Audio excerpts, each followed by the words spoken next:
Hello दोस्तों, कैसे हैं आप सब लोग। होप कि आप सब लोग बहुत ही अच्छे होंगे। दोस्तों आज हम लोग अपने अकाउंटेंसी के एक नए चैप्टर को पढ़ने जा रहे हैं जिसका नाम है Indian and international accounting standard. दोस्तों ये अकाउंटेंसी का बहुत ही इंपॉर्टेंट चैप्टर है। जब आप लोग क्लास 11th में होते हो तो आपको बहुत हल्का फुल्का इसके बारे में नॉलेज दी जाती है, बट दोस्तों आज आपको ये चैप्टर पढ़ने के बाद में इस चैप्टर की पूरी नॉलेज हो जाएगी। दोस्तों अगर आप लोग अकाउंटिंग करते हो तो आपको अकाउंटिंग के नियम कायदे कानून पता होने चाहिए। अगर आपको अकाउंटिंग के नियम कायदे कानून रूल्स एंड रेगुलेशंस नहीं पता है, क्या नियम होते हैं, तो आप अकाउंटिंग कर ही नहीं पाओगे। तो ये चैप्टर पढ़ने के बाद में आपको इसी चीज़ की नॉलेज होने वाली है और ये पता चलेगा कि इंडिया में किस अकाउंटिंग स्टैंडर्ड्स को फॉलो किया जाता है। ठीक है, अब दोस्तों Indian and international accounting standard. अब भैया अकाउंटिंग स्टैंडर्ड होता क्या है दोस्तों? स्टैंडर्ड किसी भी काम को करने का तरीका, तो अकाउंटिंग स्टैंडर्ड अकाउंटिंग करने का तरीका। तो भैया इंडिया का भी है और इंटरनेशनल भी है, तो दोनों ही हम लोग देखेंगे। अब दोस्तों क्या होता चाहिए यहाँ पे हम लोग देखते हैं, तो accounting standard is a written statement. दोस्तों ये लिखा हुआ, ये क्या है आपका रिटन स्टेटमेंट है। Okay, issued from time to time by the institution of accounting professional specifying uniform rule or practice for drawing the financial statement। अब दोस्तों इतनी टेक्निकल बात यहाँ बता दिया। अब भैया अकाउंटिंग स्टैंडर्ड सिंपल भाषा में अकाउंटिंग के नियम होते हैं जो कि टाइम से क्या बोलते हैं, जो अकाउंटिंग की बड़ी बड़ी बॉडीज़ हैं, प्रोफेशनल इंस्टीट्यूट हैं, वो टाइम से बताते रहते हैं कि भैया इस स्टैंडर्ड को फॉलो करना चाहिए एंड वही आपके ये नियम बन चुके हैं। तो अकाउंटिंग स्टैंडर्ड क्या है? एक रिटन स्टेटमेंट है, मतलब लिखी गई बात है, ठीक है ना, कोई नियम है। ओके, इशूड फ्रॉम, जो कि टाइम से समय समय से इशू किया जाता है बाय द अकाउंटिंग प्रोफेशनल। हमारी दुनिया के जितने भी अकाउंटिंग के प्रोफेशनल लोग हैं जिनको अकाउंटिंग में बहुत अभूतपूर्व जानकारी है, वो लोग इशू करते हैं and uniform rules and practices. अब देखो बात समझो, लेफ्ट मतलब होता है राइट, सॉरी लेफ्ट मतलब होता है लेफ्ट, राइट मतलब होता है राइट। बात समझ आया? तो ये लेफ्ट का मतलब लेफ्ट से जाना आना, राइट का मतलब राइट से आना जाना। तो ये दुनिया ने माना, तभी तो पूरी दुनिया में लेफ्ट का मतलब लेफ्ट माना गया, राइट का मतलब राइट माना गया है। तो अगर लेफ्ट का मतलब हम लोग राइट मानते हो, राइट का मतलब लेफ्ट मानते, तो उल्टा हो गया ना। तो दुनिया जो चीज़ बताई गई है सब लोग एक जैसा चीज़ माने। भैया ब्लड ग्रुप कितने टाइप के होते हैं? B+ O positive B negative. तो भैया पूरी दुनिया में सेम ही है ना। ऐसा कहीं सुने हो क्या कि अमेरिका में ब्लड ग्रुप किसी और टाइप का होता है? तो दोस्तों यूनिफॉर्म कि पूरी दुनिया एक ही चीज़ को फॉलो करे, इसके ये यूनिफॉर्म प्रैक्टिस और चीज़ें बनाई गई हैं। ठीक है दोस्तों, ये आपको समझ में आ गया। ओके, अब दोस्तों यहाँ पर ध्यान दो कि यूनिफॉर्म यूज होना चाहिए जिससे कि अकाउंटिंग एक तरीके से हो। भैया अकाउंटिंग क्या हो? एक तरीके से हो। Set of use for drawing the financial statement, जिससे हम लोग अपने कंपनी के फाइनेंशियल स्टेटमेंट, ट्रेडिंग पीरियड और बैलेंस शीट को बना सकें। तो अकाउंटिंग स्टैंडर्ड नियम कायदे कानून है जिसकी मदद से अकाउंटिंग एक जैसी हो और सबको पता हो कि अकाउंटिंग कैसे करनी हो, और ये अकाउंटिंग के प्रोफेशनल इशू करते हैं टाइम टू टाइम, जिससे कि अकाउंटिंग यूनिफॉर्म तरीके से हो, एक जैसा हो। मानो हमने अकाउंटिंग की और किसी और ने अकाउंटिंग की, तो भैया अगर हमको नियम पता उसको नहीं पता तो काम नहीं कर पाएगा। तो एक जैसी अकाउंटिंग हो, इससे जिससे क्या होगा, चीज़ों को चेक करने में आसानी होगी। हमने अकाउंटिंग अपने मन से की, उसने अपने मन से की, तो चेक करने वाला चेक कैसे करेगा? क्योंकि उसको जो नियम पता है उसके हिसाब से हमने अकाउंटिंग की ही नहीं। ठीक है, ओके। अब दोस्तों यहाँ पे हम लोग पढ़ते हैं, यहाँ पे एक डेफिनेशन दी गई है अच्छी सी। Accounting standard are written policy. ये क्या है? रिटन पॉलिसी है, रिटन डॉक्यूमेंट्स है which are issued by an expert accounting body. भैया जो एक्सपर्ट अकाउंटिंग बॉडी होगी आपके देश की, इंडिया की है ICAI, institute of chartered accountant of India. तो भैया आपके देश की जो भी या फिर पूरी दुनिया की जो भी एक्सपर्ट अकाउंटिंग बॉडी होगी वो क्या कहेगी? रिटन डॉक्यूमेंट्स इशू करती है, ठीक है ना। और गवर्नमेंट या फिर गवर्नमेंट हो गई आपकी, ठीक है ना, other regulatory body covering the aspects of recognition, measurement, accounting treatment, presentation of disclosure of accounting transaction in financial statement। भैया क्या है मतलब कि भैया अकाउंटिंग क्या होता है, अकाउंटिंग कैसे करना है, कैसे चीज़ों को प्रेजेंट करना है, कैसे खाते बनाने हैं, बैलेंस शीट कैसे बनाना है, बैलेंस शीट हॉरिजॉन्टल बनेगा कि वर्टिकल बनेगा, बैलेंस शीट में कौन सा आइटम कहाँ जाएगा, हर एक चीज़, डेप्रिसिएशन कैसे चार्ज करना है, हर एक चीज़ कैसे करना है, इसके ये नियम कायदे कानून बनाए गए हैं। दैट इज नोन एज आपका अकाउंटिंग स्टैंडर्ड। तो भैया अगर ये पता ही नहीं होगा डेप्रिसिएशन कैसे चार्ज करना है, कितने % से चार्ज करना है, क्या उसका मेथड होगा, तो भैया सब लोग अपने हिसाब से चार्ज करने लगेगा और भैया अकाउंटिंग डिफरेंट हो जाएगी। तो भैया एक स्टैंडर्ड नहीं बन पाएगा हमारे देश का। ठीक है, तो भैया अकाउंटिंग स्टैंडर्ड एक रिटन डॉक्यूमेंट्स होता है, पॉलिसी होती है, नियम होता है, जो कि एक्सपर्ट अकाउंटिंग बॉडी या फिर प्रोफेशनल लोग इशू करते हैं जिनको अकाउंटिंग आती है, या फिर गवर्नमेंट या फिर कोई अदर बॉडी जो कि एक्सपर्ट हो, जिसके अंदर हर एक चीज़ होती है कि कैसे खाते बनाने हैं, किस ट्रांजेक्शन को कैसे दिखाना है, सब कुछ। ठीक है, तो मोटा मोटी आपको ये समझ में आ गया होगा अकाउंटिंग स्टैंडर्ड होता क्या। देखो किसी भी चैप्टर को पढ़ने से पहले टॉपिक को ज़्यादा ध्यान से फोकस करो, क्योंकि अगर अंदर की चीज़ मैं आपको बताऊंगा आपको कुछ समझ में ही नहीं आएगा। अब आप सोचियो कि अकाउंटिंग स्टैंडर्ड कितनी इंपॉर्टेंट चीज़ है। अगर मान लियो सब लोग अपने हिसाब से काम करने लगे, चीज़ों को अपने हिसाब से करने लगे। एग्जाम्पल के तौर पर एक कारपेंटर का लकड़ी काटने का तरीका भैया 10 हो सकता है, बट जब वो किसी को सिखाएगा तो वो एक ही तरीका सिखाएगा ना, या फिर भैया ऐसे काटा जाता है। वो हर सीखने वाले को अलग तरीका वो नहीं सिखाएगा, जिससे कि भैया उसी की तरह लोग चीज़ों को सीखें और यूनिफॉर्म तरीके से काम हो सके। ओके, ये हो गया। अब दोस्तों nature of accounting standard, nature मतलब फीचर्स, भैया इसकी क्या क्या फीचर्स कह लो या फिर कैरेक्टरिस्टिक्स कह लो। पहला है एज आई मैंडेटरी और रिकमेंडेटरी इन नेचर। भैया कुछ अकाउंटिंग स्टैंडर्ड तो मैंडेटरी जो कि आपको मानना ही मानना है, कुछ अकाउंटिंग स्टैंडर्ड क्या है मैंडेटरी होते हैं जो नियम आपको मानने ही मानने हैं, और कुछ क्या होते हैं रिकमेंडेटरी जो कि आपको रिकमेंड किया गया, आप चाहो तो यूज़ करो चाहो तो मत करो। तो कुछ नियम कायदे कानून जो होते हैं वो आपको मानने ही पड़ते हैं। जैसे कहीं भी जाओ आपके घर में बोला गया आपको पैर छूना ही छूना है, तो वो क्या होगा मैंडेटरी हो गया। लेकिन कभी कभी आप लोग नहीं भी छूते हो तो भैया वो क्या हो गया रिकमेंडेटरी हो गया, ठीक ना। जो चीज़ कंपल्सरी है जो करना ही करना है वो मैंडेटरी हो गया, और जो चीज़ आपको रिकमेंड किया गया नहीं भी करोगे दिक्कत नहीं होगी, ठीक है। अब as I made taking into account the law of the country, भैया ध्यान रखना कि जो भी अकाउंटिंग स्टैंडर्ड होता है वो आपके देश के कानून के हिसाब से बना होना चाहिए। कानून जो बोला गया है अकाउंटिंग का नियम उसके अकॉर्डिंग होना चाहिए। बिजनेस के कस्टम के हिसाब से, बिजनेस के इन्वायरमेंट के हिसाब से, लॉ के हिसाब से आपके देश के। As make financial statement more comparable, flexible and meaningful. भैया फाइनेंशियल स्टेटमेंट का मतलब होता है कंपनी के खाते, तो भैया कंपनी के जो खाते होते हैं वो जिसे हम कंपेयर कर सकें। भैया कंपेयर कब कर पाओगे भैया एडिडास नाइकी से अपना अकाउंटिंग कैसे कंपेयर कर पाएगा, कौन कंपनी बड़ी है कौन कंपनी छोटी है, उनके अकाउंटिंग की मदद से। अब अकाउंटिंग करने का जो तरीका है जो नियम है अगर वो अलग अलग होंगे तो दोनों का अकाउंटिंग अलग तरीके से करेंगे तो कंपैरिजन नहीं कर पाएंगे। तो कंपैरिजन करने के लिए दोनों के नियम कायदे कानून एक जैसे होने चाहिए और दोनों लोग एक चीज़ को फॉलो करें, तभी भैया चीज़ों को कंपैरिजन फ्लेक्सिबल और मीनिंगफुल होगा, कोई चीज़ का मतलब निकलेगा, ठीक है। Okay, it serve the accountant as a guide. भैया अकाउंटेंट को गाइड करता है, अकाउंटेंट को आपको कोई कंफ्यूजन होता है तो कहाँ देखते हो, किताब में देखते हो ना, किताब आपको गाइड करने के लिए। अकाउंटेंट को दिक्कत होगी कहाँ देखेगा, अकाउंटिंग स्टैंडर्ड में देखेगा, भैया अच्छा ऐसे काम करना है, ये करना है, वो करना है, समझ आ गया। It determine accounting policy and practice, ये बताता है कि अकाउंटिंग की पॉलिसी क्या है, प्रैक्टिस अकाउंटिंग को कैसे करना है, ठीक है। It prescribe suitable accounting treatment amongst the alternative, ये हमको बताता है कि किस सिचुएशन में कौन सा नियम सूटेबल है, समझाया। जैसे कि इनकम टैक्स डिपार्टमेंट के हिसाब से return down value method depreciation का चार्ज करना चाहिए, बात समझाया भैया। इनकम टैक्स डिपार्टमेंट कहता है कि अगर आप इनकम टैक्स भरते हो तो आपको क्या करना चाहिए दोस्तों कि रिटर्न डाउन वैल्यू के हिसाब से क्या करना चाहिए, मेथड को क्या करना चाहिए यूज़ करना चाहिए। तो भैया इनकम टैक्स के हिसाब से, तो अगर कोई इंसान इनकम टैक्स भर रहा है तो उसके हिसाब से अच्छा क्या माना गया है, WDV मेथड माना गया है, तो भैया ये बताता है, ठीक है। It act as a harmonizer and remove the conflict of accounting issue, ये हार्मोनाइजर का काम करता है कि चीज़ें एकदम अच्छे से हों, कोई दिक्कत ना हो, कोई कन्फ्लिक्ट ना हो, कोई दिक्कत समस्या ना आए। जब चीज़ों को नियम कायदे कानून के हिसाब से करोगे, चीज़ें सही तरीके से होंगी, सिस्टमैटिक तरीके से होंगी, तो चीज़ों में दिक्कत नहीं आएगी, कोई कन्फ्लिक्ट नहीं होगा।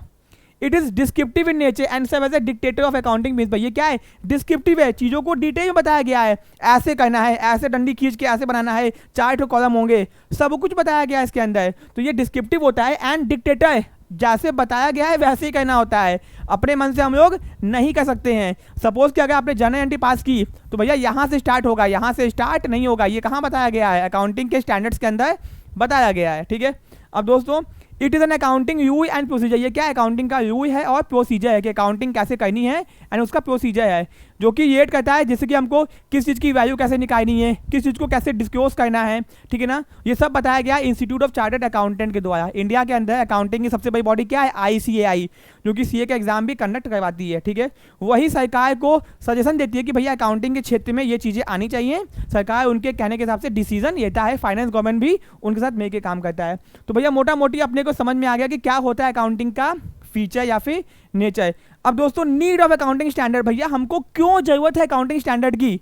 अब भैया अगर देश में आपके नियम ना हो कि ये बताया ना जाए कि बाइक को लेफ्ट से चलाना है और राइट से वापस आना है, तो सब लोग सीधा जाएगा, सब लोग साथ में आएगा तो टकरा जाएगा आपस में ना। लेकिन उनको बता दो कि लेफ्ट से जाना है और राइट से आना है तो सब लोग कायदे से काम करेंगे। तो कोई भी नियम बनता क्यों है, सिस्टमैटिक तरीके से काम करने के लिए, बात समझ में आया। तो अकाउंटिंग स्टैंडर्ड की जरूरत क्यों पड़ गई कि काम कैसा हो, यूनिफॉर्म तरीके से हो, एक जैसा हो, अलग अलग तरीके से ना हो, सोचिए, देखो आप इतनी चीज नोटिस की होगी, इंडिया के अंदर जितने भी टूरिस्ट के पैसे थे वहां पे बिडिंग को एक जैसा किया जाया है, जैसे चीज़ें एक जैसे दिखें, और वहाँ पे शॉप को नंबर दिया जाए, शॉप नंबर 1 2 3 4। इंडिया के अंदर जितने भी टूरिस्ट प्लेस होते हैं वहाँ पे बहुत फ्रॉड होता है, बहुत चोरी चकाई होती है, लोग टूरिस्ट को लूट लिया जाता है और बहुत सारी दिक्कतें आती हैं। कभी कभी झूठी कंप्लेन होती है दुकानदार के खिलाफ, इसको कम करने के भारत सरकार ने बहुत तरीका निकाला तगड़ा। जितने भी टूरिस्ट प्लेसेस है वहाँ पे भैया एक कलर का पेंट मार दो, ठीक है, दुकान को नंबर दे दो 1 2 3 4 5 6। अब भैया टूरिस्ट को अगर कोई कहीं खो गया, कोई फ्रॉड हो गया, उसको दुकान का नंबर क्या होगा, याद होगा, और इससे कंफ्यूजन नहीं होगा। पर ये कहता कौन सी दुकान पे रखे सामान भाई भूल गया, दिक्कत हो गया, तो इससे चीज़ें यूनिफॉर्म तरीके से हो गई। वही चीज़ अकाउंटिंग कहता है कि एक तरह से काम हो पाए, ठीक है ना। It improve the relevancy, simplicity, credibility, reliability, कि चीज़ें काम की हो, सिंपल हो, भरोसेमंद हो, और जिस पर हम भरोसा, क्रेडिबल मतलब कि लोग भरोसा कर सके और आप भी भरोसा कर सको। तो भैया अगर कोई काम नियम के हिसाब से करोगे तो आसान हो जाएगा, काम का होगा, भरोसा कर सकोगे, दूसरे भी भरोसा कर सकेंगे, ठीक है।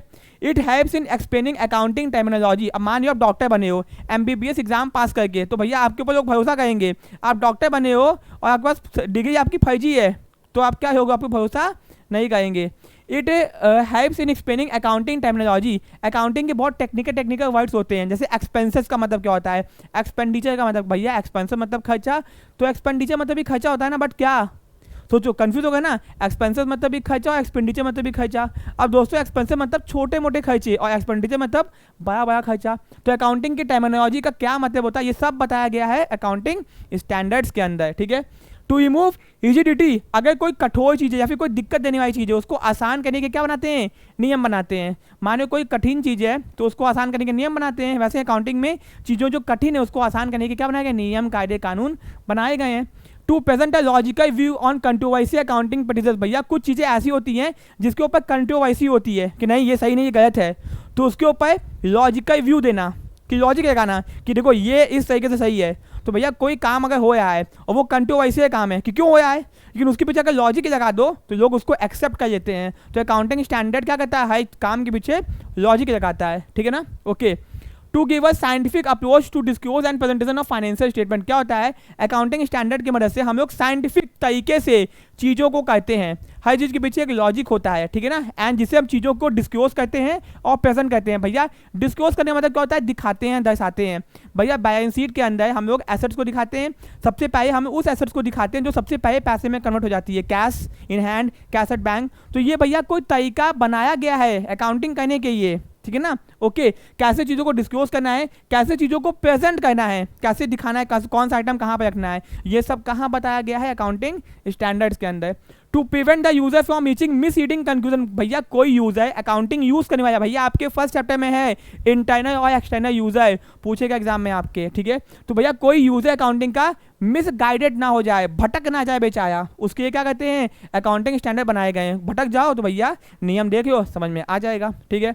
To prevent manipulation of data by management and other, भैया कंपनी का कोई मैनेजमेंट हो गया, कंपनी के डेटा का गलत इस्तेमाल ना करिए, इसके लिए बनाया गया है ये। To determine the managerial accountability, corporate accountability and financial accountability, कि भैया मैनेजमेंट की क्या दायित्व हैं, ठीक है ना, कंपनी के क्या दायित्व हैं और कंपनी के खातों के क्या दायित्व हैं, अकाउंट कौन किस काम के जिम्मेदार है, ये फिक्स किया जा सकेगा। To make accounting standard international, ये भैया आज के टाइम पे देखो हम लोग क्या कहते हैं, दुनिया में सुने होगे भैया ये इंटरनेशनल स्टैंडर्ड्स को फॉलो करना चाहिए। भैया इंटरनेशनल स्टैंडर्ड क्या होता है, इंटरनेशनल स्टैंडर्ड एक ऐसा स्टैंडर्ड है जिसको बहुत सारे देशों ने मिलकर एक्सेप्ट किया है। एग्जांपल के तौर पे कोई सामान बनता है, क्या ये सामान इंटरनेशनल क्वालिटी का है, क्योंकि इंटरनेशनल क्वालिटी जो होती है ना वो बहुत सारे देशों के लोगों ने एक्सेप्ट किया हुआ, दैट मीन्स कि उसकी क्वालिटी अच्छी होगी। तो आपके यहाँ जो अकाउंटिंग करने का तरीका है, क्या दूसरे देश के लोग एक्सेप्ट करते हैं, नहीं करते हैं, तो वो उतना अच्छा नहीं माना जाएगा, क्योंकि जब किसी चीज़ को ज़्यादा लोग एक्सेप्ट करते हैं तो वो उतना अच्छा माना जाता है, ठीक है। ऐसा हर जगह पे नहीं होता है, धर्म कर्म के मामले में ये सब चीज़ें फॉलो नहीं करती हैं, ठीक है। अब दोस्तों benefit, utility, advantage of accounting, भैया अकाउंटिंग स्टैंडर्ड से फायदे क्या क्या होंगे, भैया फायदे ही फायदे हैं। पहला फायदा पढ़ो, it control the controversy of accounting practices, भैया ये क्या कहता है, अगर कोई कंट्रोवर्सी होती है तो उसको कंट्रोल कर लेता है, क्योंकि वो कहता है लॉजिक, ये देखो ये इसका लॉजिक है, समझ में आया। Okay, it makes accounting process more meaningful and informative, जब भी किसी चीज़ की नियम में लॉजिक लगा दो, भैया स्कूल में बच्चों को सुबह 7 बजे आना होता है, ठीक है ना, तो अब बच्चा सुबह उठ नहीं पाता है, बच्चा कहेगा क्यों सुबह सुबह बुलाते हैं, तो पेरेंट्स बोलेगा बेटा सुबह उठने से आपका हेल्थ अच्छा रहेगा, आप अच्छे से ज़िंदगी जियोगे, समझ आया। तो हेल्थ के बेनिफिट्स बता के आपने क्या किया, बच्चे को उठा दिया। तो भैया नियम बनाया सुबह उठने का, स्कूल का नियम, उसकी वजह लॉजिक लगा दिया, तो वो मीनिंगफुल बन गया ना, और इन्फॉर्मेटिव हो गया। बच्चे कहेगा हाँ बात तो सही बोली हो, ये बात उसको बाद में समझ में आती है, ठीक है। It ensure the consistency, uniformity, relevancy and comparability. भैया अकाउंटिंग स्टैंडर्ड है इसीलिए हमें चीज़ों को कंसिस्टेंट, एक जैसा चीज़ें हैं, फिर क्या यूनिफॉर्म एक जैसा है, ये रेलेवेंस काम का है, और हम लोग कंपैरिजन कर सकते हैं चीज़ को, क्या कर सकते हैं, कंपैरिजन, एक चीज़ों को दूसरे से कंपैरिजन। हमने अकाउंटिंग की, दूसरे ने अकाउंटिंग की, कंपैरिजन तभी पॉसिबल जब दोनों ने नियम एक फॉलो किया होगा, ठीक है। It improve the increase the credibility and reliability. इसका हमारा क्रेडिबिलिटी और भरोसा, हमारा भरोसा बढ़ जाता है। जब कोई काम सिस्टमैटिक तरीके से और नियम कायदे कानून के हिसाब से किए जाते हैं तो हमारा उस काम के ऊपर क्या बढ़ जाता है, भरोसा बढ़ जाता है। It reduce the chance of conflict, कोई कन्फ्लिक्ट ना हो, कोई मैनिपुलेशन ना हो, कोई फ्रॉड ना हो। भैया नियम के हिसाब से काम करोगे और फ्रॉड होगा तो पता चल जाएगा, नियम के हिसाब से काम नहीं करोगे फ्रॉड होगा तो पता भी नहीं चलेगा, बहुत बड़ी दिक्कत की बात है। It provide norms for the preparation of financial statement, कि भैया कंपनी का ट्रेडिंग, पीएल और बैलेंस शीट एंड बाकी के स्टेटमेंट बनाने कैसे हैं वो सब बताया गया इसके अंदर। It remove the diverse accounting practices. भैया पहले के टाइम पे इंडियन अकाउंटिंग स्टैंडर्ड था, फिर डबल अकाउंटिंग स्टैंडर्ड आया, और आज के टाइम पे बहुत से अकाउंटिंग स्टैंडर्ड्स हैं, नियम बनाए गए हैं। तो भैया जो अलग अलग अकाउंटिंग के तरीके हैं उसको मिला के एक अच्छा स्टैंडर्ड बनाया गया है जिससे कि काम एक जैसा हो सके, ठीक है। जैया जैसे अकबर ने एक धर्म बनाया था, दीन है इलाही, जिसमें भैया सारे धर्म के सिंबल्स को इस्तेमाल करके एक धर्म बनाया था, बट वो चल नहीं पाया उतना, ठीक है। It ensure transparency in presentation of financial statement, कि भैया इससे पारदर्शिता बनी है कि लोगों को पता चले कि अच्छा ये ऐसे बना है, ये ऐसे बना है, ये ऐसे बना है। लोगों के पास में लॉजिक होना चाहिए, चीज़ें ट्रांसपेरेंट होंगी कि अच्छा ये काम ऐसे किया गया है, सबको पता होगा। हर चीज देखो, कोई भी काम के पीछे लॉजिक होता है, लॉजिक मतलब उसका नियम, दैट मीन्स वो इजी हो जाए, लोगों को पता चले कि अच्छा ये काम ऐसे होता है, ठीक है। अब दोस्तों अकाउंटिंग स्टैंडर्ड इन इंडिया, अब दोस्तों इंडिया के अंदर जो अकाउंटिंग स्टैंडर्ड अगर आप पढ़ने जाओगे तो आपको बहुत सारी किताबों में टेंशन हो जाएगा कि भैया कैसे है, क्या है, कितना है, तो हम समझाते हैं। तो अकाउंटिंग स्टैंडर्ड इन इंडिया, ठीक है भैया। तो अब इंडिया के भैया बात करते हैं, फिर विदेश की बात करेंगे, पहले अपने देश की बात, फिर विदेश की बात। Almost each country has expert regulatory accounting body, हर देश के पास में उसकी खुद की अकाउंटिंग की एक्सपर्ट बॉडी होती है जो कि अकाउंटिंग के मामलों में नियम कायदे कानून को बनाते हैं वो लोग, ठीक है ना। एट नेशनल लेवल, ठीक है ना, has been set up to control the direction of accounting, कि उनके देश में अकाउंटिंग कैसे की जाइए। हो सकता है कि कोई देश अपने एनवायरनमेंट के हिसाब से अकाउंटिंग के कुछ नियम बनाया हो और वो केवल अपने देश में फॉलो करता हो, बट इंटरनेशनली वो इंटरनेशनल नियम को फॉलो करता हो। ऐसा पॉसिबल है कि अपने घर में आप पूजा कर रहे हो, घाट पे जाए हो, बट जब आप कहीं अदर कंट्री में जाओगे तो आप समुद्र किनारे बैठ के पूजा तो नहीं करोगे ना, वहाँ पे आप चीज़ों को बदल दोगे थोड़ा सा, ठीक है। In USA financial accounting standard, America के अंदर जो बॉडी है, मतलब जो अकाउंटिंग का काम करती है, उसका नाम है FASB। तो आपसे इसका फुल फॉर्म पूछ सकता है। फिर has been interested to issue known as statement of financial accounting standard, तो वहाँ पे जो अकाउंटिंग स्टैंडर्ड इशू किया जाता है उसका नाम है statement of financial accounting standard, SFAS। भैया अमेरिका की जो बॉडी है उसका नाम है FASB, financial accounting standard board, जो कि वहाँ पे अकाउंटिंग स्टैंडर्ड इशू करती है, उसका नाम क्या है, statement of financial accounting standard. And it has establish emerging issue task force, EITF। भैया इसने क्या किया है, एक टास्क फोर्स बनाया है। टास्क फोर्स का मतलब होता है गंभीर मुद्दों के ऊपर एक्शन लेना, कि अगर कोई भी दिक्कत आती है तो ये उसके ऊपर काम करते हैं और डिसीजंस बनाते हैं कि कहीं क्या कैसे उसको सॉल्व करना चाहिए, ठीक है ना। With not covered by the existing areas, जो कि आज के टाइम पे दोस्तों नहीं है, ठीक है। अब दोस्तों in UK these are known as, अब यूके मतलब यूनाइटेड किंगडम यानी कि ब्रिटेन आज के टाइम पे क्या है, फाइनेंशियल रिपोर्टिंग स्टैंडर्ड FIS, जिसका नाम क्या है FIS होता है, and urgent issue task force, इसने क्या बनाया है, UITF बनाया है। क्या बनाया है, UITF, कि भैया इसके देश में जो भी बनेंगे IFIS वो UITF के द्वारा बनेंगे, ठीक है। एंड इंडिया के अंदर बनाया गया है ICAI, institute of chartered accountant of India, ठीक है दोस्तों, ये आपका हो गया। तो भैया इंडिया के अंदर क्या है, ICAI है। अब दोस्तों प्रोसीजर ऑफ इशूइंग AS, दोस्तों यहाँ पे ये एज नहीं है, ये क्या है, AS है, अकाउंटिंग स्टैंडर्ड इन इंडिया। तो भैया इंडिया में अकाउंटिंग के नियम को इशू करने का तरीका क्या है, प्रोसीजर क्या है, वो पढ़ने जाए। तो भैया the ICAI, the accounting standard board, अब दोस्तों ध्यान रखना, समझना बात को, ये क्या है, ASB है, क्या है, ASB, अकाउंटिंग स्टैंडर्ड बोर्ड, ठीक है ना, जो कि आया था 21 अप्रैल 1977 को। तो ये आपसे एग्जाम में पूछ सकता है, ठीक है ना। With a view to harmonise the diverse accounting policy, अपने देश के अंदर लोग डिफरेंट अकाउंटिंग के तरीके खोज रहे थे, मतलब काम करते थे भैया, कोई अपने तरीके से, कोई अपने तरीके से। तो भैया जो ASB है, ICI, the ICI Dhruv, ICI ने बनाया है किसको? ASB को। भैया institute of chartered accountant of India ने क्या बनाया? अपने अंदर एक बोर्ड बनाया। ICI बहुत बड़ी संस्था है, उसने ASB बनाया, अकाउंटिंग स्टैंडर्ड बोर्ड, जो क्या करता है? बहुत सारे काम करता है। अभी देखते हैं क्या काम करता है, ठीक है। इसने क्या किया, देखा कि जो अलग अलग अकाउंटिंग पॉलिसी हमारे देश में चल रही है उसको हार्मोनाइज एक जैसा करने के लिए practice in India also develop in the field of accounting and international level. तो उसने अकाउंटिंग स्टैंडर्ड बनाया। क्या बनाए? अकाउंटिंग स्टैंडर्ड बनाए, ठीक है। It is one of the member of international accounting. ये क्या है? इंटरनेशनल अकाउंटिंग स्टैंडर्ड कमिटी का मेंबर भी है भैया, इंटरनेशनल अकाउंटिंग स्टैंडर्ड कमिटी, जो कि हर देश के मेंबर क्या है वहाँ पे होते हैं और मिल के कि अकाउंटिंग कैसे की जाए ये डिसाइड करते हैं। मेन फंक्शन ऑफ ASB क्या है? इसका मेन काम क्या है कि AS को बनाना है। AS मीन्स अकाउंटिंग स्टैंडर्ड को बनाना एंड इंश्योर देयर एप्लीकेबिलिटी, कि वो कैसे इस्तेमाल किया जाएगा ये डिसाइड करना, कि AS को बनाना और इसको कैसे इस्तेमाल करना है, ठीक है। समझ आ गया। अब दोस्तों accounting standard issued by ICAI। अब सुनो भैया, अब ICAI इंडिया के अंदर बहुत इंपॉर्टेंट और टेक्निकल चीज बताएंगे, ध्यान से सुनना। तो इंडिया के अंदर कितने अकाउंटिंग स्टैंडर्ड है? तो भैया the council of the institute of chartered accountant of India had issued 32 years 32 accounting standard को इशू किया गया। कितना किया गया? 32 तो नियम समझ जो बनाए गए, ठीक है भैया। So far but as per company act 2006 notified 31/2011 percent two, ये बताया, ठीक ठीक ठीक ठीक ठीक। यहाँ पे क्या है कि 28 years मतलब AS1 to AS7 and AS9 to 29 are operational. कहने का मतलब है कि देखो 32 अकाउंटिंग स्टैंडर्ड बनाए गए, लेकिन कंपनी का कुछ नियम पास किया गया। इतने सारे नियम बता दिए, सेक्शन बता दिए गए। इसमें बताया गया कि देखो भैया केवल 28 ही काम कर रहा है, बाकी के काम नहीं कर रहे हैं। तो कितने काम कर रहा है? AS1 से लेके AS9 तक, AS1 से लेके AS7 तक। तो भैया आपका यहाँ पे जो 8वां वाया है वो काम नहीं किया। एंड AS9 से लेके AS29 तक। तो भैया 30, 31, 32 वो 3 ठो और 8वां वाया, इसको क्या किया गया? ये ऑपरेशनल नहीं है, मतलब नियम तो है बट योग इसको इस्तेमाल नहीं करते हैं, ठीक है। मतलब 32 अकाउंटिंग स्टैंडर्ड, सुनना बात को ध्यान से, बहुत इंपॉर्टेंट चीज बताए हैं।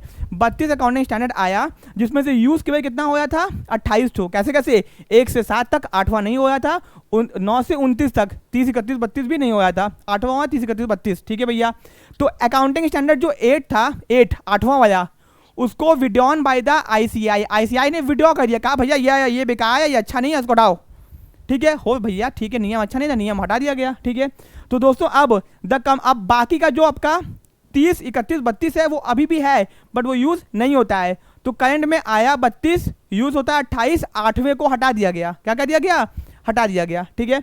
तो यहाँ पे आपके नाम दिए गए दोस्तों। इसमें कुछ अकाउंटिंग स्टैंडर्ड इंपॉर्टेंट, आपसे एग्जाम में पूछेगा कि अकाउंटिंग स्टैंडर्ड 1 में क्या आता है, 2 में क्या आता है, 3 में क्या आता है, 4 में क्या आता है, 5 में क्या आता है। तो भैया अकाउंटिंग स्टैंडर्ड 1 में ये आपको याद नहीं करना है, बस 3-4 याद करना है जो कि इंपॉर्टेंट है। तो भैया AS1 के अंदर बताया गया है कि अकाउंटिंग पॉलिसी क्या होती है, ठीक है। फिर AS3 में बताया गया कि कैश फ्लो स्टेटमेंट को कैसे बनाते हैं। आपने पढ़ा होगा क्लास 12 के अंदर कैश फ्लो स्टेटमेंट, कितना पैसा आता है, कितना पैसा जाता है, इसको बनाते कैसे हैं, फॉर्मेट कैसे बनता है, कौन सा आइटम होगा, कौन सा आइटम नहीं होगा, ये कहाँ बताया गया है? ये बताया गया है AS3 के अंदर। तो भैया किसी को अगर कैश फ्लो सीखना है तो अकाउंटिंग स्टैंडर्ड 3 के अंदर पूरा नियम बताया गया कि कैसे बनता है, ये कौन सा आइटम जाएगा, कौन सा आइटम नहीं जाएगा, सब बताया गया है। तो ये एग्जाम में आपसे पूछेगा। तो कौन कौन सा इंपॉर्टेंट है वो मैं टिक कर देता हूँ। AS1 इंपॉर्टेंट है, AS2 इंपॉर्टेंट है, ठीक है भैया। AS का 6 इंपॉर्टेंट है, ठीक है ना, ओके। फिर दोस्तों आपका AS9 इंपॉर्टेंट है, ठीक है ना। फिर दोस्तों आपका जो इंपॉर्टेंट है वो मैं टिक कर दे रहा हूँ। AS16 इंपॉर्टेंट है, AS जो है 20 इंपॉर्टेंट है, ठीक है ना। जो मैं टिक कर रहा हूँ दोस्तों उसको आपको पढ़ना ही पढ़ना है, ठीक है ना। और दोस्तों AS26 इंटेंजिबल एसेट्स दोस्तों इंपॉर्टेंट है, ठीक है ना। ऐसे तो आपको देखो, ऐसे आपको याद तो पूरा करना चाहिए 32 का 32 कि किस में कौन सा आना चाहिए। बट दोस्तों जो इंपॉर्टेंट हर बार एग्जाम में पूछता है, ये BCom entrance, MCom entrance, net JIF, UP BEd के कॉमर्स सेक्शन में पूछता है, मैंने बता दिया। तो AS कम से कम ऊपर का 10, नीचे का 10, 20 हो गया, 20 का 4 याद करियो, काम हो गया। जो टिक किया वो तो याद होना ही चाहिए, ठीक है। चलो भैया अब दोस्तों ये हो गया। तो यहाँ पे मैंने आपको 32 के 32 अकाउंटिंग स्टैंडर्ड का नाम बता दिया, याद रखना भैया। 32 आए थे, 1 से 7 तक 8वें वाले को हटा दिया गया, और 30 31 32। तो भैया 30 31 32, यहाँ पे 30 to 21, 31 भी होगा ना। वह नॉन मैंडेटरी स्टैंडर्ड क्या है, मैंने आपको बताया था कुछ स्टैंडर्ड होते हैं मैंडेटरी, कुछ होते हैं नॉन मैंडेटरी जो कि कंपल्सरी नहीं है। तो जो आपका भैया 31 से 32 वो नॉन मैंडेटरी है, और आईसीआई ने इसको भी हटा दिया, इसको भी क्या कर दिया, विड्रॉ कर दिया। तो आया भैया 32, लेकिन अभी है कितना 28, कोई दिक्कत। 8वां हटाया, फिर बाद में ये 30 से 32 तक भी हटा दिया, 3 ये 1 ये आ गया, बचा अपना 28। तो भैया समझ में आ गया आपको, पूरी कहानी समझ में आ गई, ठीक है। अब दोस्तों चलो समझ में आपको आ गया कि एएस क्या है। अब दोस्तों आईएफआईएस, सबसे पहले तो आपसे इसका फुल फॉर्म पूछ देगा, क्या पूछ देगा, फुल फॉर्म, कि भैया क्या है वो यहाँ पे देख रहे हो, इंटरनेशनल फाइनेंशियल रिपोर्टिंग स्टैंडर्ड, आपसे इसका फुल फॉर्म पूछ देगा। एएसबी कब आया, आईसीआई का फुल फॉर्म पूछ देगा आपसे, जो टास्क फोर्स बने थे वो पूछ देगा AS1 में क्या आता है, AS2 में, AS3 में, AS4 में क्या आता है, ये पूछ देगा। और थोड़ी बहुत फीचर्स एक बार ऊपर से देखे ना कि भाई अगर एमसीक्यू होता है तब, अगर रिटर्न होता है भैया तो आपको रिटर्न अच्छे से पढ़ना होगा, ठीक है। अब दोस्तों अब क्या होता है ये आईएफआईएस, पहले तो फुल फॉर्म ही पूछेगा तो बस फुल फॉर्म ही, बट अंदर की चीजें देखे थे क्या चीजें बोल रहा है। With the emergence of industrialization and automation at globe level, भैया पूरे दुनिया में इंडस्ट्रियलाइजेशन, इंडस्ट्री जग रही थी, ठीक है, जगने दो। फिर ऑटोमेटेशन, चीजें ऑटोमेट हो रही थी, ऑटोमेटिक हो रही थी पूरी दुनिया में। Various multinational company have been emerge, बहुत कंपनी आ गई, उनकी ब्रांचेस आ गई डिफरेंट कंट्रीज में। भैया आज के टाइम पे बाहर की कंपनी कितनी इंडिया में काम कर रही है, जब बाहर की कंपनी इंडिया में आएगी, इंडिया कंपनी बाहर जाएगी, तो वहाँ का अकाउंटिंग करने का नियम अलग था, यहाँ का अलग था। तो इंडिया वालों को वहाँ का नियम समझना पड़ा, वहाँ वालों को यहाँ का नियम समझना पड़ा। दिक्कत ही दिक्कत भाई, सिस्टम पूरा हिल गया लोगों का। अब दिक्कत क्या था, इस सिस्टम को ठीक करने के लिए अपने को चाहिए था कोई एक ऐसा चीज जिससे कि ये दिक्कत खत्म हो जाए। अब इंडिया में अगर नियम बनाए, और इंडिया के लोग बिजनेस करते हैं, अकाउंटिंग करते हैं, उनको पता है इंडिया का नियम, आराम से अकाउंटिंग करे, कोई दिक्कत नहीं। बट इंडिया का बिजनेस बड़ा हो रहा, ब्रांचेस बाहर खुल रही हैं, तो वहाँ का नियम पता होना चाहिए था। आपको पता है इंडिया के अंदर जो अकाउंटिंग पीरियड था वो 1 जनवरी से 31 दिसंबर था। अब इंडिया में हम लोग ऐसे अकाउंटिंग करते थे, लेकिन बाद में पता चला कि जो अदर कंट्री है वो 1 अप्रैल से 31 मार्च करती हैं नेक्स्ट ईयर। तो इंडिया ने भी इसको काट के इंटरनेशनल वाला फॉलो कर लिया, क्योंकि भैया हम भी आज से वही भैया अकाउंटिंग पीरियड मानेंगे, ठीक है। चलो होप कि आपको समझ में आ गया होगा। अब दोस्तों the accounting concepts and convention vary from country to country, भैया अकाउंटिंग के कंसेप्ट्स, अकाउंटिंग के कन्वेंशन जो नियम होते हैं वो हर कंट्री के अलग होते हैं। भैया रीति रिवाज है कि नहीं, हमारे यहाँ पैर छूते हैं, दूसरों के हाथ पे जाते हैं, किसी के यहाँ गले मिलते हैं, वैसे अकाउंटिंग के नियम भी क्या होते हैं, अलग अलग होते हैं country to country. So financial information was not comparable, तो भैया अगर नियम अलग अलग होंगे तो भैया कभी भी कंपैरिजन तो पॉसिबल ही नहीं है, ठीक है। तो दस इट वॉज फेड, ये महसूस किया गया to have a common set of accounting financial reporting standard की। भैया पूरी दुनिया ने इस बात को महसूस किया, जब पूरी दुनिया को बम्बू हुआ तो महसूस हुआ कि नहीं भैया अब ऐसा कोई नियम होना चाहिए जो कि सब लोग फॉलो कर सके, सब लोग मान सके, ठीक है ना, ओके ठीक है। So as to understand and compare the financial information worldwide, तब पूरी दुनिया ने इस बात को महसूस किया, ठीक है भैया। तो विद द एम, इसके कारण IASC बनाया गया, इंटरनेशनल अकाउंटिंग स्टैंडर्ड कमिटी। एक कमिटी बनाई गई जहां पे हर देश के जो एक्सपर्ट बॉडी होती है वो उसकी मेंबर बन गई। इंडिया की ICI जाके इसकी मेंबर बन गई, ठीक है ना। अब वॉज इस्टेब्लिश इन 1973, भैया एक कमिटी बनाई गई 1973 के अंदर through the agreement by professional body. उसमें UK था, USA था, कनाडा था, फ्रांस था, जर्मनी था, जापान था, ऑस्ट्रेलिया था, मैक्सिको था, नीदरलैंड था और आयरलैंड था। बाद में और लोग भी ज्वाइन किए, इंडिया भी आई गया। द ICI ज्वाइंट, ICI ने मतलब इंडिया का जो बॉडी था अकाउंटिंग वाला बॉडी, उसने कब इस कमिटी को ज्वाइन किया 1974 के अंदर, and join the board in 1993। Sorry ICI join ISC and associate, मतलब जब वो ज्वाइन किया एज अ एसोसिएट, मतलब भैया बस normal simple as a student, मतलब उसका सिंपल जाके बस वहाँ पे देखता था चीज़ों को 1974 के अंदर। बट एज अ बोर्ड में कब आया, उसके बोर्ड मतलब उसके मेन बॉडी में कब आया 1993 के अंदर। बात समझो, हम किसी संस्था में गए बस ऐसे ही जाके देखते हैं क्या होया कैसे होया ऊपर से, तो उसका एसोसिएट बना 1974 में, बट अकाउंटिंग स्टैंडर्ड बोर्ड में आ गया, उनके मेन कमिटी के हेड में आ गया कब 1993 के अंदर। IASC ने क्या, अब सुनो भैया ये कौन था, ये आईएससी क्या है, ये आईएससी है, इंटरनेशनल अकाउंटिंग स्टैंडर्ड कमेटी। क्यों बनाई गई, क्यों बनाई गई, इसी बनाई गई क्योंकि पूरी दुनिया में बिजनेस हो रहा था, हर कंट्री के बिजनेस कहाँ खुल जाते, वहाँ खुल जाते, अदर कंट्री में खुल जाते, तो दुनिया को महसूस हुआ कि भैया एक कॉमन अकाउंटिंग स्टैंडर्ड होना चाहिए जो कि हर दुनिया फॉलो करे। हर दुनिया मतलब हर कंट्री क्या करे, उसको फॉलो करे। इसके लिए कमेटी बनाई गई, कमेटी के मेंबर बने। तो आईएएससी ने, किसने, इंटरनेशनल अकाउंटिंग स्टैंडर्ड कमेटी ने 41 अकाउंटिंग स्टैंडर्ड बनाए। कितने बनाए, 41। इन्होंने भी अपने अकाउंटिंग स्टैंडर्ड बनाए। भैया इनका भी देखो, नियम तो नियम ही होता है। अब अपने यहाँ पानी कैसे उबालना नियम बनाया गया, तो इनके यहाँ पानी कैसे उबालना का नियम बनाया गया। नियम एक ही होगा बट तरीका थोड़ा सा अलग होगा, ठीक है। फिर दोस्तों जिसको हम लोग कहते हैं इंटरनेशनल अकाउंटिंग स्टैंडर्ड, क्या बोलते हैं, इंटरनेशनल अकाउंटिंग स्टैंडर्ड। अभी हमने पढ़ा अकाउंटिंग स्टैंडर्ड, ठीक है। फिर अपन चाहिए international accounting standard. The objective was to develop AS which would acceptable, इसका उद्देश्य ये था कि दुनिया इसको एक्सेप्ट करे, that financial reporting to be improve international, जिससे कि अकाउंटिंग पूरी दुनिया में एक तरीके से हो सके। ओके 41 है, उधर 32, 28, 2, 8 समझ में आ गया, ठीक है। अब international accounting standard board ISB and international financial reporting standard, देखो ये कौन है, ये बोर्ड है, ये संस्था है, और इसने क्या बनाया, इसने बनाया आईएफआईएस। क्या बनाया, जो इंटरनेशनल अकाउंटिंग स्टैंडर्ड है ना, इसका दूसरा नाम क्या है, इंटरनेशनल फाइनेंशियल रिपोर्टिंग स्टैंडर्ड, ठीक है ना। मतलब इंटरनेशनल अकाउंटिंग स्टैंडर्ड का दूसरा नाम क्या है, इंटरनेशनल फाइनेंशियल रिपोर्टिंग स्टैंडर्ड। घर में है नाम मोनू, बाहर है नाम सोनू, बस वही बात है। और बनाया किसको, इसने इंटरनेशनल अकाउंटिंग स्टैंडर्ड बोर्ड ने बनाया, ठीक है। ओके अब दोस्तों इन द ईयर 2001 में इस कमिटी का जो नाम था was replaced with the international accounting standard board. जो ये कमिटी याद है ना, ये जो आज के नाम पे बोर्ड है, इसका नाम पहिए क्या था, इसका नाम पहिए इंटरनेशनल अकाउंटिंग स्टैंडर्ड कमिटी था। इसका नाम कमिटी हटा के क्या कर दिया गया, बोर्ड कर दिया गया। इसका नाम चेंज किया गया 2001 के अंदर, ठीक है भैया। आईएएसबी ने क्या किया, जब ये आईएएससी से आईएएसबी बना, कमिटी से जब बोर्ड बना, तो इसने कहा भैया अब हम काम तरह से करेंगे, और इसने रिव्यू किया, चेक किया जितने भी अकाउंटिंग स्टैंडर्ड बनाए गए थे 41 के 41, एंड उसने 12 ठो इंटरनेशनल अकाउंटिंग स्टैंडर्ड को स्क्रैप कर दिया। स्क्रैप मतलब ऐसे कुएं में उठाया, कहा फटा उस सारे को हटा दिया, ठीक है। So effective ISR 29 now. तो आज के टाइम पे कितना इंटरनेशनल अकाउंटिंग स्टैंडर्ड इफेक्टिव है, वो है 29 ठो।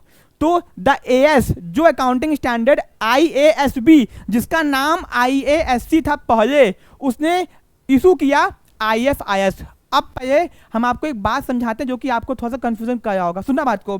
सबसे पहले दुनिया को लगा कि भैया अकाउंटिंग स्टैंडर्ड एक जैसा होना चाहिए, तो बनाया गया IASC कमेटी बनाई गई। उस कमेटी का नाम रखा गया IASB। जिस IASB ने बनाया अकाउंटिंग स्टैंडर्ड 41, सॉरी जो अकाउंटिंग स्टैंडर्ड बनाया गया 41 वो IASC ने बनाया था, ठीक है ना। IASC ने बनाया, फिर बाद में जब उसका नाम चेंज किया गया 2001 के अंदर IASB के अंदर, IASC का नाम क्या किया गया, चेंज किया गया। तो इसने कहा भैया हम चेक करेंगे, चेक किया 41 में इनको 12 ठो खराब लगा, 12 ठो बंद कर दिया। अब ठीक है, तो पहले जो भी जितना भी आपका अकाउंटिंग स्टैंडर्ड बनाया गया उसको मैं बोलते हैं इंटरनेशनल अकाउंटिंग स्टैंडर्ड, जिसमें बनाया गया था 41, खत्म हो गया 12 ठो, बचा 29। अब बाद में IASC का नाम चेंज करके IASB हो गया। तो IASB जितना भी अकाउंटिंग स्टैंडर्ड बनाता है वो उसको इंटरनेशनल अकाउंटिंग स्टैंडर्ड नहीं बोलता, वो कहता है IFIS। क्या बोलता है, IFIS बोलता है। एक बार फिर से बातों को समझिए ना, जब भैया IASC बनाया गया उसने क्या किया, 41 अकाउंटिंग स्टैंडर्ड बनाए, इंटरनेशनल अकाउंटिंग स्टैंडर्ड, ठीक है ना। बाद में IASC का नाम चेंज करके IASB किया गया। इसने चेक किया कि जो 14 इंटरनेशनल अकाउंटिंग स्टैंडर्ड थे, सॉरी 14 क्या आए हैं आपका, कितना था 41, उसमें से 12 ठो बेकार हैं, उसको हटा दिया और बंद कर दिया। अब जितना भी अकाउंटिंग स्टैंडर्ड ये IASB बनाता है, अब वो उसको क्या बोलता है, IFIS बोलता है, ठीक है ना, कोई दिक्कत। अब ये जो बनाता है, जिससे कि पता चले ना कि IASC ने कौन सा बनाया था और IASC कौन सा बनाया था और IASB कौन सा बनाया है, ठीक है। ओके, ये आपको समझ दोस्तों आ गया। अब दोस्तों IFIS क्या है, ये IFIS, तो भैया IFIS कौन बनाता है, IASB। And international accounting standard किसने बनाया था, IASC कमिटी ने बनाया था। तो IFIS IAS ये क्या है, अकाउंटिंग स्टैंडर्ड है जो कि डेवलप करता है इंटरनेशनल अकाउंटिंग स्टैंडर्ड बोर्ड, ठीक है ना। IASB डेवलप 10 प्रिंसिपल, देखो 12 ठो हटाया था ना वहाँ से, याद है ना भैया, जब IASC IASB बना तो 12 ठो हटा दिया, तो बाद में आया और 10 ठो बनाया, क्या 10 ठो क्या बनाया, IFIS। भैया IFIS बस नाम है, IFIS international financial reporting standard, but ये है क्या, इंटरनेशनल अकाउंटिंग स्टैंडर्ड। ये काम वही का, बस नाम दूसरा कर दिया। ये देख लो भैया, बनाया 10 ठो बनाया, नाम देख लो अपना, नाम याद करने की जरूरत नहीं है, बस देख लो क्या है, फुल फॉर्म ही पूछेगा एग्जाम के अंदर, ठीक है। चलो भैया, अब दोस्तों जो ये तो IFIS है, ये क्या है 10 ठो, क्या है ये IFIS है 10 ठो। लेकिन जो IASC ने बनाया था, याद है ना, IASC जो 29 ठो था, 41 था, बाया हट गया, 29 बचा, ये 29 ठो देखो पूरा यहाँ पे, ये पूरा 41 है, बट बचा हुआ कितने यहाँ पे होना चाहिए 29 ही, ठीक है। अब दोस्तों the about 29 standard issued by IASC, याद है ना, out of 41 standard I still in force, अभी भी चल रहा है, मतलब 29 ठो जो है अभी भी इस्तेमाल होता है। कितना होता है 29 ठो अभी भी इस्तेमाल होता है, बनाया था 41, इस्तेमाल होता है, ठीक है ना। And they are not amended by IASB ने इसको चेंज नहीं किया, 29 ठो चेंज नहीं किया। न्यू स्टैंडर्ड जो भी IASB इशू करता है उसको हम क्या बोलते हैं, IFIS बोलते हैं। सो फार इट हैज इशूड, तो अब IASB जितना भी इंटरनेशनल अकाउंटिंग स्टैंडर्ड इशू करता है उसका नाम क्या है, IFIS, ठीक है ना, ओके समझ में आ गया। अब दोस्तों IFIS और अकाउंटिंग स्टैंडर्ड में डिफरेंस क्या है, बाय द ICI, ठीक है ना, ये देख लेते हैं। The IFIS I the principle based on accounting standard by Indian law gap generally accepted accounting principle. देखो जो IACI जो कि इंडिया का है, जो अकाउंटिंग स्टैंडर्ड इशू करता है, और IFIS जो कि international accounting standard board issue करता है, दोनों में डिफरेंस क्या है। तो जो IFIS है वो प्रिंसिपल बेस्ड अकाउंटिंग स्टैंडर्ड है, भाई जो गैप है इंडिया में जो अकाउंटिंग स्टैंडर्ड उसका नाम क्या है, gap generally accepted accounting principle, ठीक है ना। और AS जिसको हम लोग क्या बोलते हैं, अकाउंटिंग स्टैंडर्ड बोलते हैं, are the use based on the accounting standard, मतलब इंडिया वाला इंडिया के हिसाब से है, बाहर वाला बाहर के हिसाब से है। IFIS do not prescribe any format, IFIS के अंदर ये नहीं बताया गया है कि बैलेंस शीट का फॉर्मेट क्या होगा। भाई इंडियन लॉ के अंदर बताया गया है कि बैलेंस शीट का फॉर्मेट क्या होगा, प्रॉफिट एंड लॉस का फॉर्मेट क्या होगा, ठीक है, okay. IFIS are based on fair value concept, ये क्या है, फेयर वैल्यू कंसेप्ट बेस्ड होता है। भाई Indian accounting standard are based on historical cost. दोस्तों ये कहता है कि फेयर वैल्यू किसी भी चीज़ की क्या फेयर वैल्यू है, एक्चुअल वैल्यू, और ये कहता है नहीं भैया हिस्टोरिकल कॉस्ट, जब हमने किसी सामान को खरीदा है जिस दाम पे खरीदा उस दाम को ये के चलेंगे, ठीक है, खत्म हो गया। अब दोस्तों India and the use of IFIS in India, अब देखो इंडिया के पास तो खुद का भैया अपना अकाउंटिंग स्टैंडर्ड है कि नहीं है, अकाउंटिंग स्टैंडर्ड जो कि ICI ने बनाया था, कितना है 28 ठो है, ओके कोई दिक्कत नहीं है। अब सिंस ICI जो इंडिया का था उसने भी IASC को ज्वाइन किया था 1993 में, ठीक है ना, and issued 32 accounting standard so why which AS 1 to 7 9, ये तो पता ही अपने को, ये पता नहीं पता आपको भैया, मैंने पहले बताया था कि सिंस ICI ने ज्वाइन किया IASC को 1993 में, and it has issued 32 AS so five which AS 1 7, बता दिया मैंने पहले। अब दोस्तों यहाँ पे हुआ क्या, अब देखो यहाँ पे होने क्या वाला है, अब देखो दिक्कत क्या हुई कि अब भैया दुनिया के ये एक ठो अकाउंटिंग स्टैंडर्ड बन चुका है, इंटरनेशनल अकाउंटिंग स्टैंडर्ड बन चुका है, जिसका टेक्निकल नाम नया नाम क्या है, IFIS। तो भैया अब बहुत सारे देशों ने इंडिया की तरह अपना खुद का नियम बना के रखा हुआ था, छोटा मोटा इंडिया का था ना 28 ठो, याद है ना, 32 था, खत्म हुआ था। तो भैया दुनिया ने बोला गया कि देखो भाई लोग आप लोग क्या करो, सब देश को बोला गया कि आप लोग या तो इंटरनेशनल वाले को फॉलो कर लो, अपना वाला बंद कर दो, या तो क्या करो कि आपने जो अपने यहाँ बनाया हुआ है उसको इंटरनेशनल के हिसाब से चेंज कर लो। देखो एक इंटरनेशनल अकाउंटिंग स्टैंडर्ड बन चुका है, ठीक है ना, IFIS नाम से, जिसको हम लोग क्या बोलते थे, पहले नाम चेंज हुआ था, ठीक है। अब दोस्तों बोला क्या गया, बोला ये गया कि या भैया आपको करना क्या है, या तो आप लोग क्या कीजिए कि अपने यहाँ के नियम को बंद कीजिए और IFIS को यूज़ कीजिए, या तो आप क्या कीजिए आपके यहाँ जो बना हुआ है उसको आप IFIS के अकॉर्डिंग चेंज कर लीजिए। तो भैया इंडिया ने कहा हम तो भैया एक्सेप्ट नहीं करेंगे आपका, हम अपना खुद का जितना भी अकाउंटिंग स्टैंडर्ड हमारे पास था 32 था 28 बचा था उसको आपके नियम के हिसाब से क्या करेंगे, चेंज करेंगे। तो इंडिया ने क्या किया, अपना खुद का इंटरनेशनल स्टैंडर्ड्स को फॉलो करने के लिए इंडियन AS बना दिया, क्या बना दिया, इंडियन AS, क्या बना दिया, इंडियन अकाउंटिंग स्टैंडर्ड 1। तो आप कहोगे सर जी इंडिया का तो AS था ना, तो भैया आज के टाइम पे जो कंपनी इंडिया में बिजनेस करती है वो इंडियन अकाउंटिंग स्टैंडर्ड को नहीं, अकाउंटिंग स्टैंडर्ड को फॉलो करती है जो पहले वाला था 28 ठो। लेकिन वो कंपनी जो भैया इंडिया में भी है बाहर भी है वो IFIS को फॉलो नहीं करती है, वो अपना खुद का इंडिया का इंडियन अकाउंटिंग स्टैंडर्ड फॉलो करती है।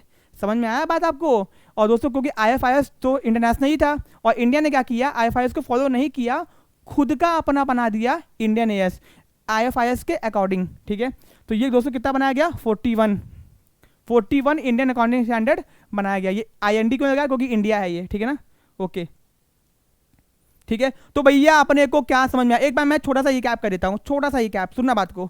तो भैया सबसे पहले इंडिया में ICAI ने क्या बनाया, अकाउंटिंग स्टैंडर्ड बनाया 32 ठो, जिसमें से AX से 7 तक दोस्तों क्या था, चल जाता 8वां, और 30, 31, 32 हटा दिया गया, 28 ठो बचा। ठीक है, फिर दोस्तों क्या हुआ कि आपका क्या बना गया, ISC कमेटी आई, उस कमेटी का नाम चेंज करके इंटरनेशनल अकाउंटिंग स्टैंडर्ड बोर्ड बनाया गया।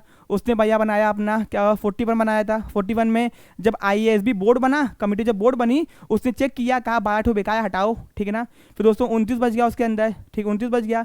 फिर जब ISB ने अकाउंटिंग स्टैंडर्ड 10 ठो और बनाया, नया 10 ठो बनाया, तो कहा कि भैया हम अब इंटरनेशनल अकाउंटिंग स्टैंडर्ड नहीं बोलेंगे, इसको क्या बोलेंगे, IFIS बोलेंगे। ठीक है, फिर दुनिया को बोला गया कि आपने जो अपने आप बनाया हुआ उसको बंद करो, या तो हमारा इस्तेमाल करो। इंडिया ने कहा भैया हम आपका इस्तेमाल नहीं करेंगे, हम अपना खुद का आपके हिसाब से कन्वर्ट कर देंगे। तो इंडिया ने फिर से इंटरनेशनल इंडियन एयर्स बना दिया। अब दिक्कत क्या है कि इंडिया में जो कंपनी है वो जो 28,000 वो इस्तेमाल करती हैं, वो कंपनी जो बाहर भी बिजनेस करती हैं और यहाँ पे भी करती हैं, वो इंडियन एयर्स को इस्तेमाल करती हैं। और कुछ कंपनी चाहें तो वो IFIS को भी इस्तेमाल कर सकती हैं, क्योंकि कोई दिक्कत की बात नहीं है।